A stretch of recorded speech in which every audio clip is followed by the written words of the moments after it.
talk about stress testing. I mean, we launched into the biggest traffic day we have ever had at the Wall Street Journal.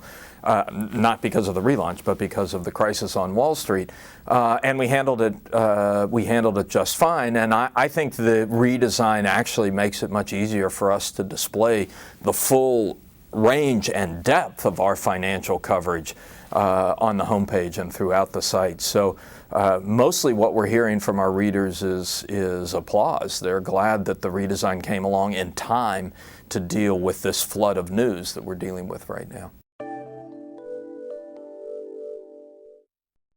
And I want them to know that this office has credibility. This is going to be an interesting one to watch. I mean, we have created a community site that's designed to take advantage of what we think is one of our biggest assets, and that's our user base, our subscribers. We have a very intelligent, engaged group of people who are reading the Wall Street Journal daily, and we thought if we can create a clean, well-lit place where they can converse with each other, ask each other questions, share ideas with each other, using their real names, critical.